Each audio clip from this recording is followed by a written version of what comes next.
Good afternoon. Again, I'm Greg Cox, Chairman of the San Diego County Board of Supervisors, and as we promised yesterday, we're going to be having these daily briefings this week to talk about evolving situations with the coronavirus or COVID-19, and so we welcome you back. There are no major changes today. We will give you some updated statistics, but we don't have any new directives that'll be coming out today. Today we're joined by Supervisor Nathan Fletcher, who is serving as the Board Coronavirus Subcommittee along with myself. We also have Dr. Wilma Wooten, the county's Public Health Officer, and Dr. Eric McDonald, the Director of the county's Epidemiology and Immunization Services Branch. In just a moment, we're going to hear from Dr. Wooten, then we'll hear from Dr. McDonald, who will update us on the situation at Miramar. Our regional partnership remains strong. For example, we're fulfilling from cities and other public agencies for hand washing stations, and we're seeing good collaboration all around as we try to stem the spread of this virus. We've placed 186 hand washing stations, and an additional 78 will be placed shortly. Please rely on, people rely on services from the county, and we are continuing to carry on business with critical services, but we are adjusting where we need to. For instance, our county libraries are still serving the public, but they are moving to drive-by drop-offs and checkouts. Before we introduce our speakers, I want to note that we received some feedback yesterday from the public and the media on the availability and the reporting for reporters with the microphones. And so what we've done today is we're going to ask you to line up at the microphones as you're identified to ask your questions. That way your question will be heard by everybody. By the way, I want to thank a lot of people that have expressed their concerns about my voice. I want to assure everybody that I am in good health. I had some vocal cord surgery about a year ago, and I'm still in recovery, so I may sound a little weak or lack of forcefulness in my voice, but I can tell you I'm feeling very well, and I appreciate people's concerns. With that, let me introduce my colleague, Supervisor Nathan Fletcher. Thank you, Supervisor Cox, and thank you everyone who's here. The county's commitment to tackling this remains. Our Emergency Operations Center is up and running with all of our partners proactively working to make sure that we are taking every possible step we can to adjust and respond and confront the challenges in front of us in real time on a daily basis. We continue our active engagement with all of the various sectors to make sure they are getting the information they need, along with the ability to ask questions and have information presented to them. Today, Dr. Wooten and I did a series of virtual meetings, video conferences, first with our education community. We joined the County Superintendent of Public Instruction, Dr. Paul Gothold, along with all of the superintendents of all of the San Diego County schools in a video conference providing updates, status reports, engagement. We appreciate their help and collaboration, and in particular their efforts to continue to provide food service and meal service for those families who are most in need, and we stand as strong allies and partners with our educational leaders. We also did a separate call with our early childhood education community. We did this in partnership with the First Five and with the YMCA Child Care Resource Services. They are the official liaison, they are the official licensing entity for the County of San Diego, and the YMCA Child Care Resource Services is our partner and our liaison in all of these. We again provided information, we addressed any concerns or issues they may have, and those continue. Tomorrow we have similar type gatherings scheduled with the business community, with homeless advocates, and with the faith-based community. The engagement with each of these groups is not limited towards our video conferences. It is an ongoing effort. County has dedicated staff for each of these sectors to be their liaison, to engage with them and answer questions. When it comes to the homeless, we now are at about 1,100 motel rooms that are available for individuals who are exhibiting symptoms or showing symptoms. We are in ready communication with our healthcare providers, with our shelter operators, with everyone else so that they know how to facilitate folks' entry into that. In addition to that, we have our homeless outreach teams, our HOT teams, who have public health nurses with them, and they are out throughout the county. They are not just in the downtown areas. They are now spreading into the north and other areas in the county. in an effort to engage with our homeless population, make them available, let them know about available services, along with providing hygiene kits and healthcare screenings, and we will continue to do that. We also are in regular communication and contact with the City of San Diego with their announcements that they make. I talk daily with the Mayor of San Diego to make sure our efforts are fully coordinated, and anything that they need, they have, and likewise, and vice versa.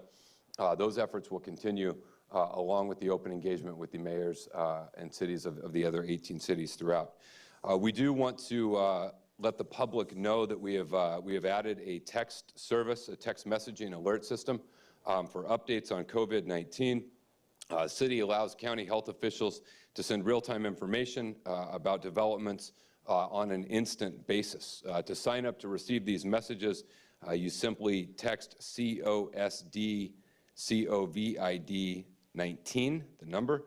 You text that message to 468-311. I tried it out earlier. It works. So again, you would text COSD COVID, the number 19.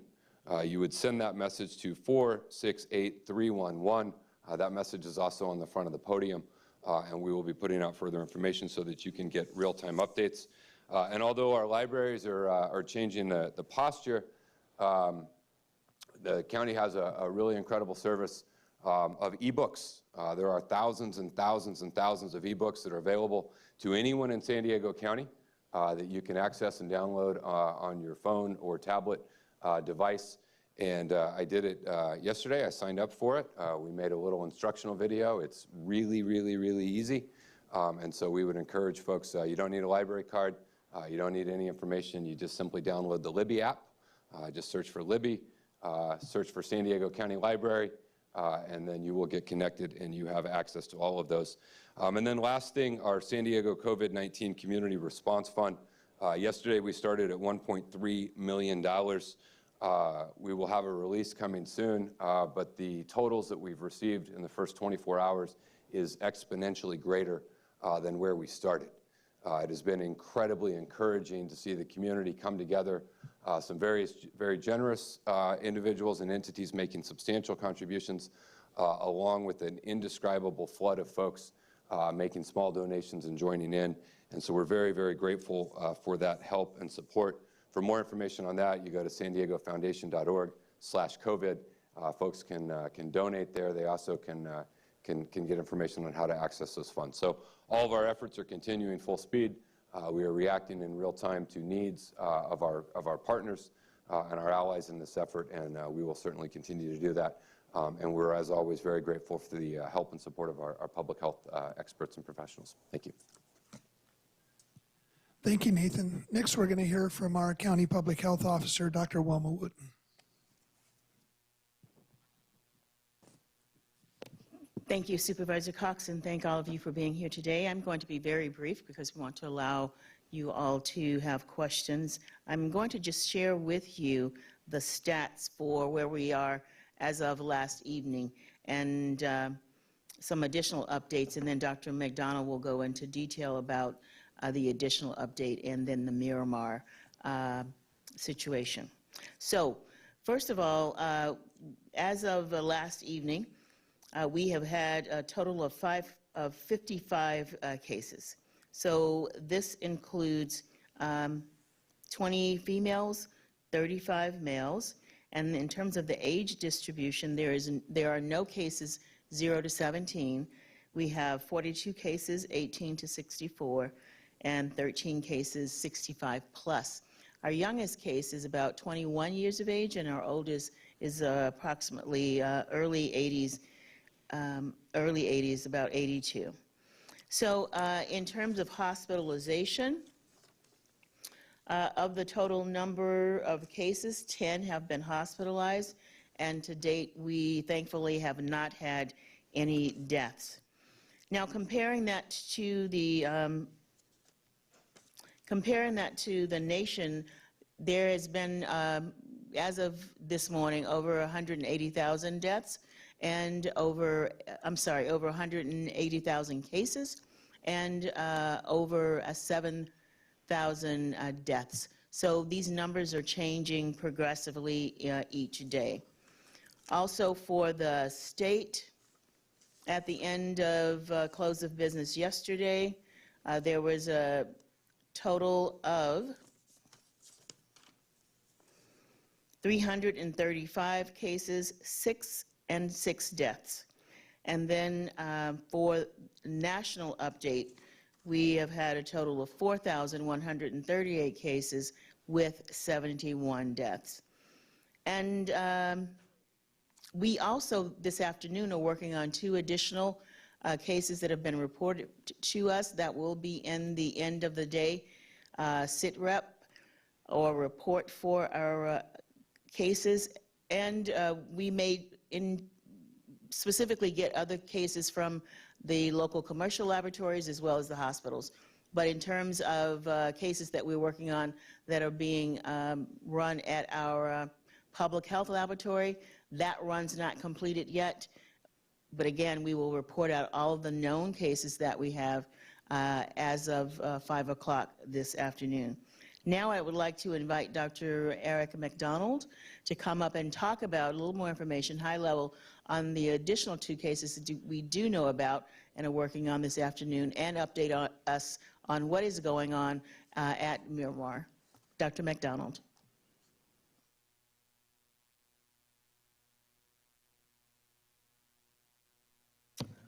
Thank you, Dr. Wooten. Actually, I'll just briefly describe the fact that we are investigating 2 clusters of illnesses amongst the 55 cases that were described by Dr. Wooten. One is a cluster of 4 individuals who apparently contracted the virus in the community. 3 of those individuals are at home on isolation, and 1 of those individuals is hospitalized. These individuals are known to each other, and we've identified close contacts of those individuals. This investigation is being conducted jointly with the military because some of those individuals are active duty members, but that investigation is currently ongoing. You may have heard about one of those cases that was announced by the Navy as one of their first cases here in the region. And the other cluster that's being investigated is a group of 7 individuals who were on a ski trip to a county in Colorado. Colorado issued an advisory that there were cases that were confirmed in several counties where there were ski resorts. This group of individuals received that information, and when they started to develop symptoms, presented for care. There are 7 individuals total. 1 of them is hospitalized, and 6 of them are not hospitalized in home isolation. That's all I'll say about the current investigation. Again, they're all under investigation, and we will have developing details as time goes by. I did want to mention briefly the conditions at Miramar, which are going very, very well. I'm the Health and Human Services Agency's liaison to the operations at Miramar, and it's worth noting that they've had a total of 489 individuals who have been flown in from the cruise ship that was evacuated for cases of COVID-19. Over the course of the last several days, 132 of those individuals have left Miramar and been flown to various states across the country where these individuals are from. This leaves 357 individuals as of last night who are here at Marine Corps Air Station Miramar under federal quarantine. And there were plans to have up to 115 individuals flown out today. They are operating basically many flights to many states. They call this operation Homeward Bound, and all those individuals will be continuing their quarantine in their home states. There are 136 California residents who are at Miramar under federal quarantine, and there are actually only 2 San Diego residents among the group there. The county has been in contact with both of those individuals and been providing some of their supportive needs while they remain in federal custody. There are 2 major activities that the county has been supporting with the federal quarantine at Miramar. The first is higher level medical care, and there have been 7 individuals who have left Miramar and needed to go to our hospitals for higher level care. 5 of those individuals are still hospitalized, and 2 of them have actually returned to Miramar. The other support that we have provided is laboratory support for testing, primarily of these individuals who are leaving Miramar or are persons under investigation for developing symptoms. And it's that total that you've seen on our website. I think it was 4 last night, and today it's now 5 individuals who are positive for the COVID virus. Those are my updates, and I'm available for questions afterwards. Thank you, Dr. McDonald. Before we get to the questions, let me just take a moment to thank the media for getting the word out in regards to the measures that the County of San Diego are taking. We know that this is a difficult time, but we certainly need to get out accurate information into the public in a very timely manner, and we really rely upon the media to do that. I know you guys are working long hours too, so just suffice it to know that we really appreciate your help and cooperation. At this point, what we'd like to do is take questions. If you have questions, we would ask you to line up at the microphones and go ahead and state your name and the media you represent, and then go ahead and ask the question. We'll direct it to the appropriate party.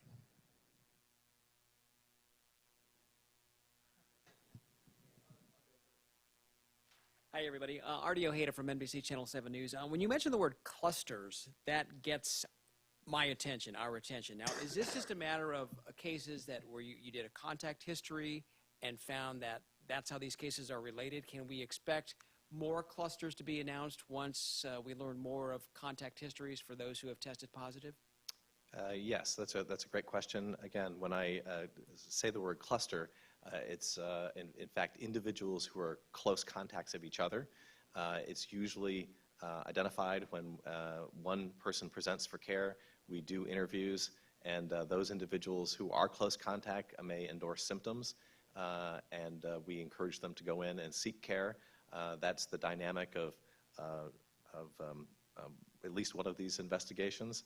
The others are when you piece together, when one person comes in for care in one location, somebody comes in for care in another location, and you find out that they have the same social network and are able to link them that way. And that is indeed what we did with the military-civilian cluster that was identified. So it shows you what we do in the background with our investigations. Each of the individuals is interviewed. We ask about their activities.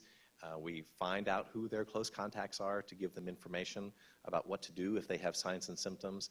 And that's how we have successfully linked these groups together. It appears that the group of individuals who are on the ski trip together is a well-defined group, and we're confident that they and perhaps some household members will be able to contain that cluster. The other group is still under investigation. So, and just a quick follow-up. There was mention made last week of 2 Colorado cases. Are those 2 Colorado cases connected to this particular cluster? And is the expectation that there will, in fact, be more so-called clusters?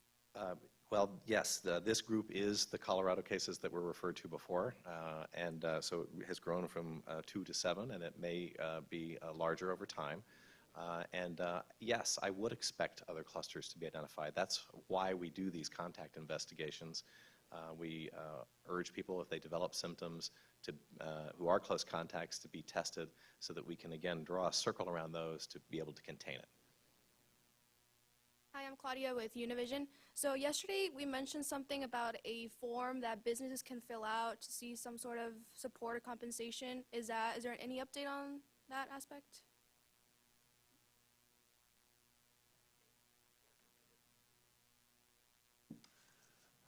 We have the form. We'll track down getting it put on the website and making it available. So we definitely have it, so we'll get that pushed out. Hey, Rachel Bianco, 10 News. Yesterday you had mentioned that you're working on some possible solutions for people who are struggling with childcare. Is there any progress on that front? Well, currently, child care is still, facilities are still open. We have not issued any guidance on whether or not they should be closed or But we actually did have a call with them today and recommended that they follow the guidance in terms of social distancing. So if they have a facility that's large enough to segregate the children into groups of 10, if they have the adequate supervision for that. But we have not issued any specific guidance to date regarding childcare. We are waiting for guidance from the state so that we can implement locally. Hi, Andy Dugleth with KPBS. What are you doing for nonprofit health clinics that are requesting help with getting masks and other personal protective equipment? So there have been changes since, say, 10 days to 2 weeks ago. So we are able to provide now, because we are able to use the N95 masks that we had on hand that had expired, but the federal government and CDPH say we can now use that.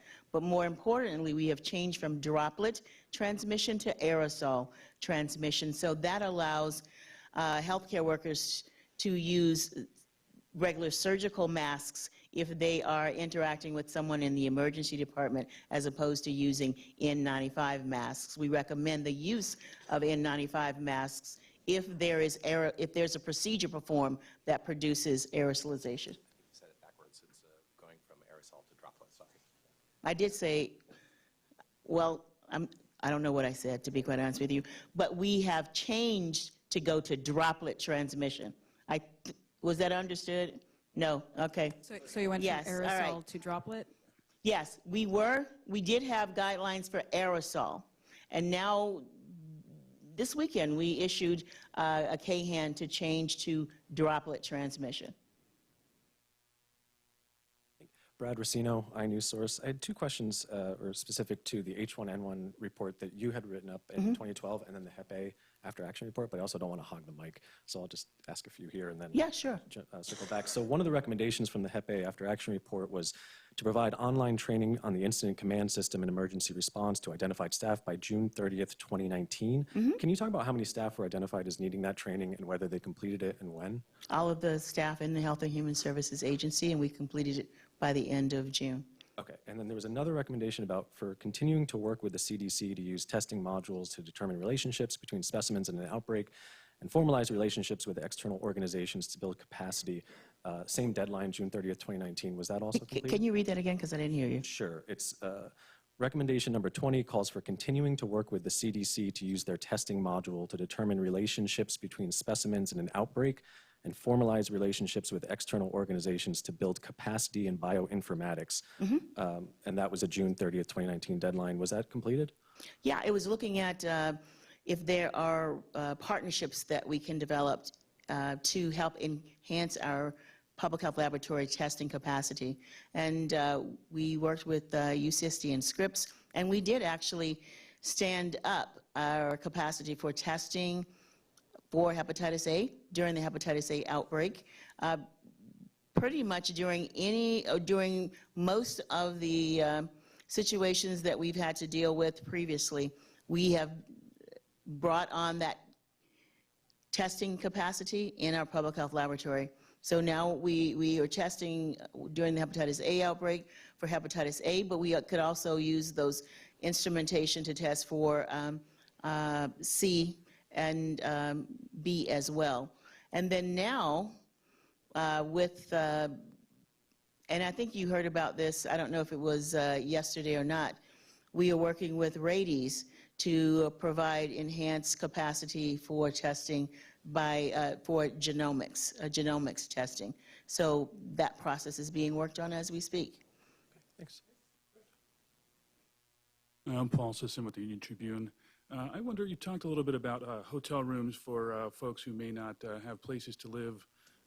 You've also talked about how many folks are not being tested right now because they don't meet certain testing requirement, even if they do have certain symptoms like a fever or cough, and often they're calling into their healthcare providers and being told that they can't be tested right now just because they don't quite meet the requirements.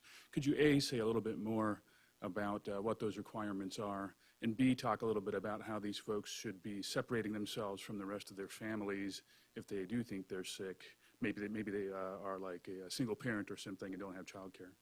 Well, I'll start, and then I'll have Dr. McDonald talk, and part of that is going to be for Supervisor Fletcher. So in terms of, and this was last week, we had limited supply. We have more supply now, and we will have more supply, but at that time, hospitals and the commercial laboratories were reserving their supplies, because it's not just the test kit, is whether you have enough swabs and the containers to put the swabs in, and the reagents to test the specimen. And last week, there was, I don't want to say a limitation, but they wanted to ration the supplies so that they could focus on the most vulnerable and those individuals that were in the hospital. So that, but we called, and this was a commercial lab, we called them last week, and we have worked out several strategies so that people, if they want to get tested, can get tested. And we actually have drive-by testing process that was launched yesterday. And but that is through a provider referral. And if individuals are referred, they can drive through and be tested if they have symptoms. Now, the criteria for testing, particularly if people are to end up being admitted, and just as a reminder, about 70 to 80% of individuals that get COVID-19 have mild to moderate symptoms, and we are messaging that if you have mild to moderate symptoms, much like when you get the flu, go home, go through the process, and CDC just issued guidance today for discharge from home isolation.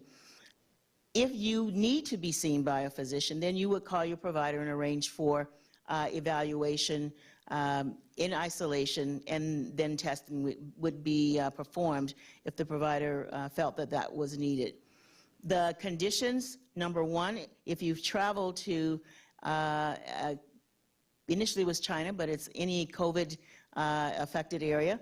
The second criteria is if you have been exposed to someone who is a confirmed case. And the third is if you can't satisfy the first two criteria, if you have a respiratory distress, and particularly if the doctor gets a chest x-ray and you have pneumonia, we're asking the doctors to think about COVID-19. So those are the criteria, and we recognize that if everyone goes to the doctor, we are going to overwhelm our healthcare system. So we are urging people, very much like with influenza, if you have mild to moderate symptoms, stay home and write that out. But if you need to be seen by a provider, then you will call your provider and arrange for evaluation and testing. I think I answered most of your questions. Dr. McDonald, anything to add? Yes, but regarding testing. I guess what I would interject here is people are worried about contaminating their families if they don't know if Oh, they have COVID. that's the other point. CDC is recommending that if one family member is positive, that the entire family becomes quarantined with the individual that's isolated. That's a recommendation, but some family members may be older adults. So trying to separate them or finding alternate housing, and that's something that Supervisor Fletcher can talk more about. Paul, on the hotel rooms, motel rooms that are available, the aim was to move aggressively to make sure that we had rooms available for any individual who had a positive test or who had a symptom but did not have the opportunity to self-isolate themselves. So if you show symptoms and you're in a high-risk population, you're in a congregate care setting, we can't allow you to stay in that environment while you're showing symptoms. And so this is where we are going through the homeless shelters and checking temperatures and looking for symptoms. If you show any symptom, you are immediately removed from that environment and placed into one of these rooms while we can then begin the process of testing you. But we don't want to wait for a test if you're in a congregate care type setting. These rooms could also be available for individuals who are positive or who have a contact case or are at high risk, just any individual who doesn't have a place where they can self-isolate or they can go into. And so that is the aim and the purpose, so we can have a facility, we have food service, we have cleaning service, we have medical service on site. Someone from, say, the Princess Cruise Line If they aren't allowed to stay on base, then we would have a location for them to go to.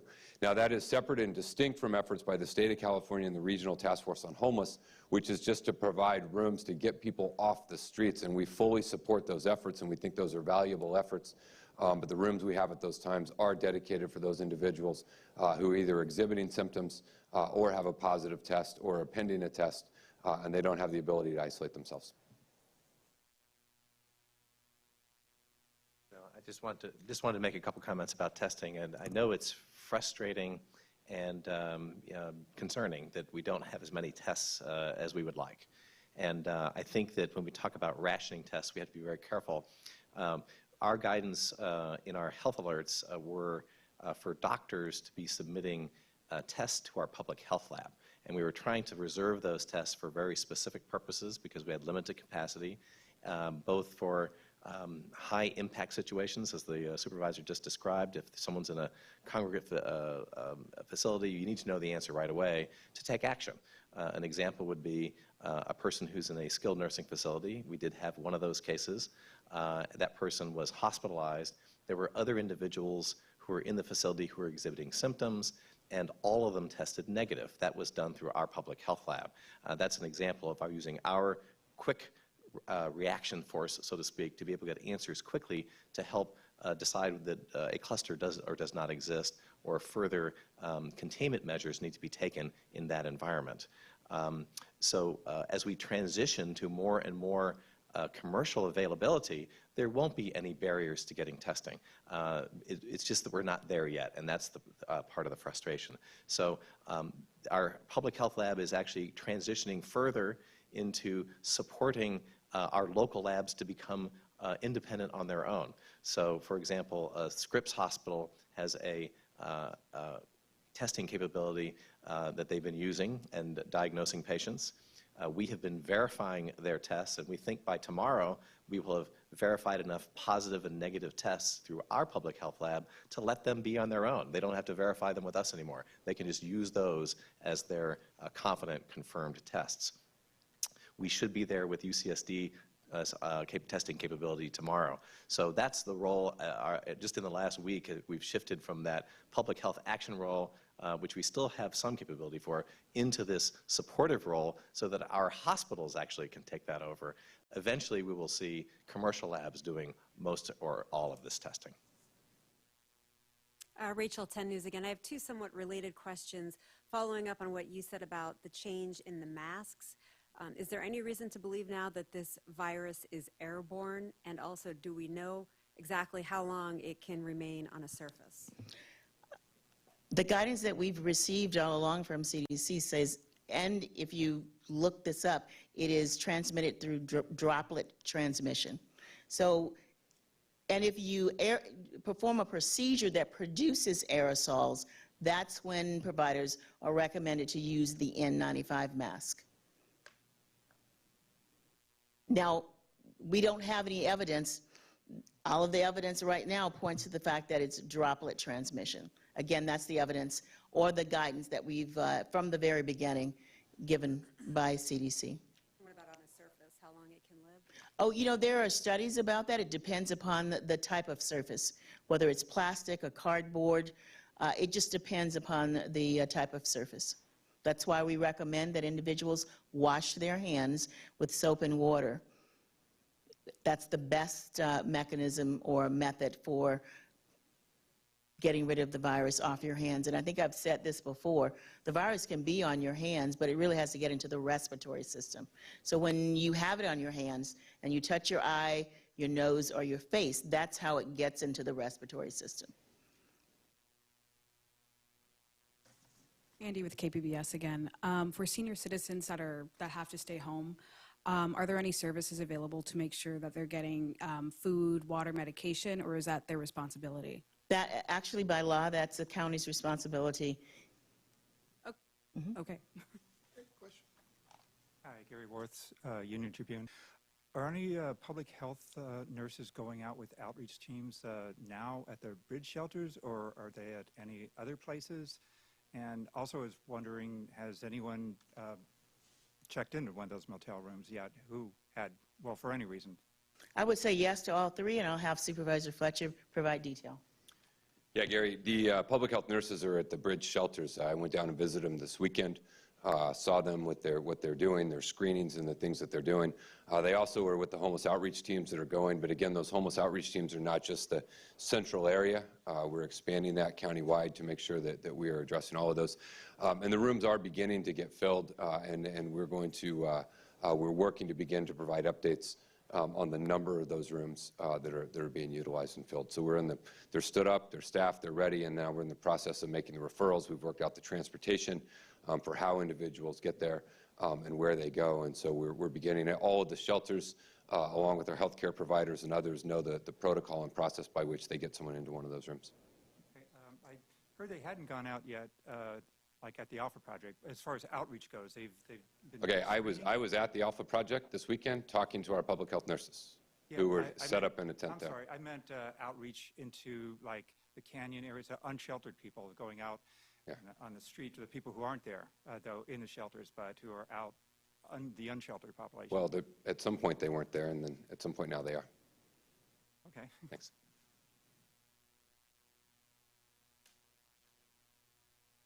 Brad Racino, one more question from my news source. Can the county talk about what you say to healthcare workers who believe they're being put at risk by mask rationing and that they believe they may contract the virus and spread it around the hospitals? Well, Dr. McDonald can correct me if I'm wrong, but while there's been information in the news that we have had positive cases of healthcare workers, it has not been as a result of exposure in the hospital. Okay. That's one thing. So we have not had any cases that have occurred as a result of exposure in the hospital. Okay, but has the county heard any concerns from nurses unions or others? Well, healthcare we workers about use this? droplet transmission for influenza all the time. So when people come into the emergency room, there are many infectious diseases that are transmitted through droplet transmission.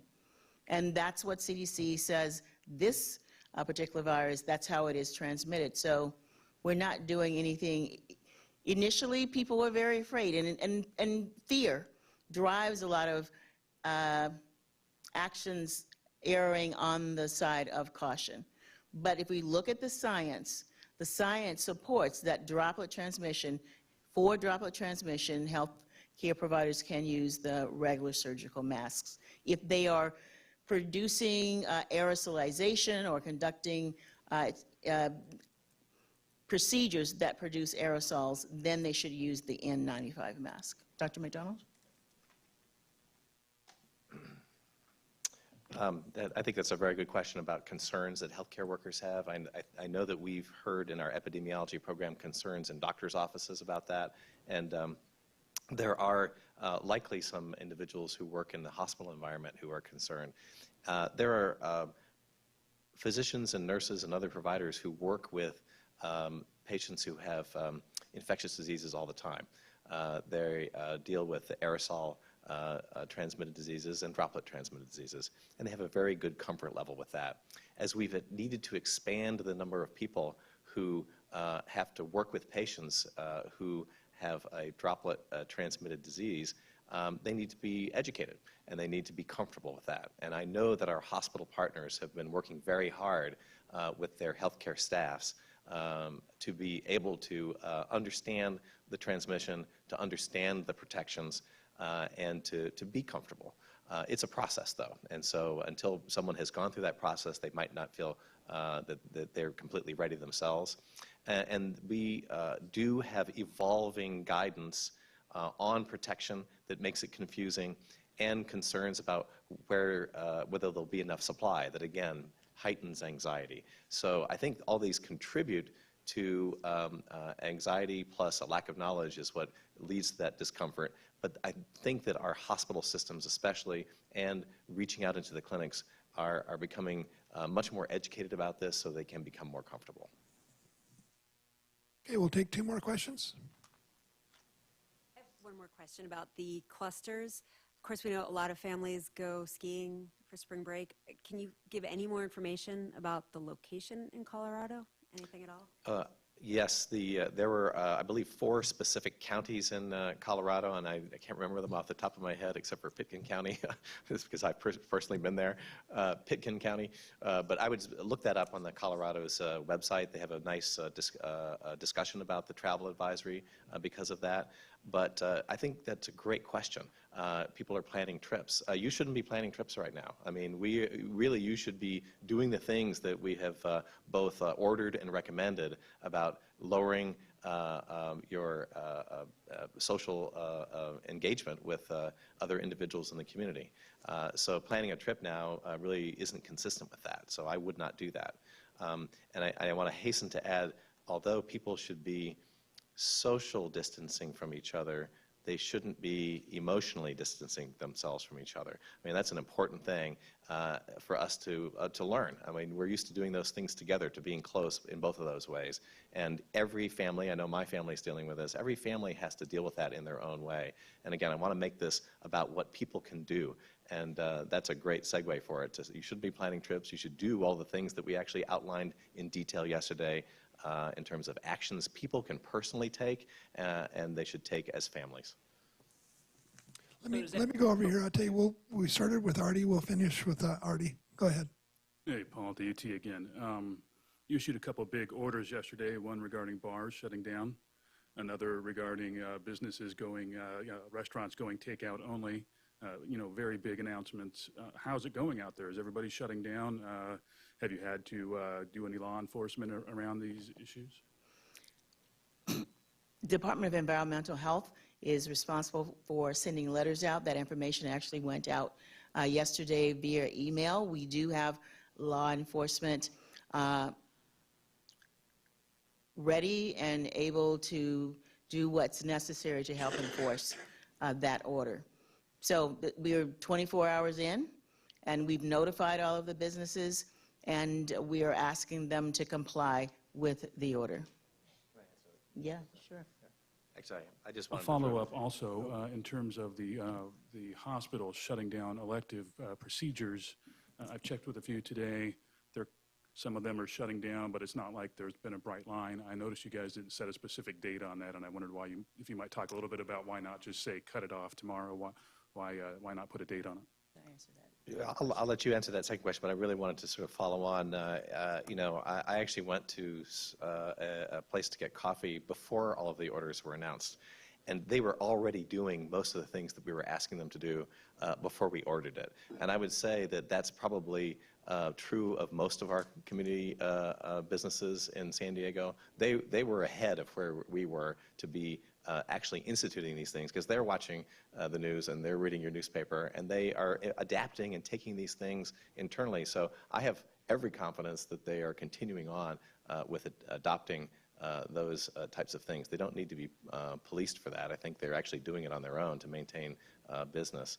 I'll lead into the second question by saying that there was a hospital capacity task force this morning in which the hospitals were actually discussing this very issue about how to reduce their activities to be able to concentrate on the potential for incoming patients. And Dr. Wooten, I think, was on that call, so you can probably detail that.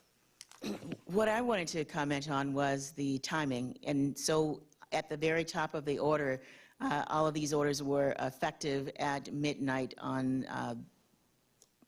yesterday. So there was a effective time on the order. So there were 9 orders, and then there were 3 strong recommendations, but all of them effective yesterday at midnight. Okay, one final question. Angela Torres from Zeta Weekly in Tijuana. Is there any information about a vaccine that Innoviolab has been working on, and what kind of collaboration have you with health authorities in Baja California? I didn't catch the last part, but regarding the vaccine, I actually saw in the newspaper today there's a vaccine that is being is experimental, but even with that, it is going to take some time to bring it to the general public to be utilized commercially. So we are still, and what the federal government is saying is that we're still anywhere from a year to 18 months out from a vaccine. So that's why it's very important that everyone participates in the interventions that we are recommending so we can stop the spread of COVID-19. And about the collaboration with the Baja California government? Yeah, go on. Yes, actually, I would like to answer that question. You know, we both have a county and state offices that are working closely with our colleagues in Baja California, and we actually get daily updates from the federal Ministry of Health, and we also get updates directly from our colleagues in Baja California about cases that are being evaluated. And I can say that they've had no confirmed cases in Baja California as of yesterday, which is the report that I saw. They have evaluated several cases as possible individuals under investigation. One of those individuals was actually someone that our public health lab tested that was in a hospital in Mexicali that was a Calexico resident. So there's lots of jurisdictional issues there, but we routinely investigate communicable diseases together and work together, and we were able to leverage those relationships to make that particular case, which turned out negative, to be resolved. So we are collaborating quite closely with them. Thank you. Okay, we're going to cut this off at this point as far as questions. If you have additional questions, you can talk one-on-one with either Dr. Wooten or Dr. McDonald. We sincerely appreciate the media again and their attention to what we're dealing with here with the COVID-19. I want to just emphasize that the county remains open for business, and we're certainly modifying how we're going to provide that businesses. We have a lot of critical services that we provide, child protective services, adult protective services. A lot of people trying to still apply for food stamps and other services that we have.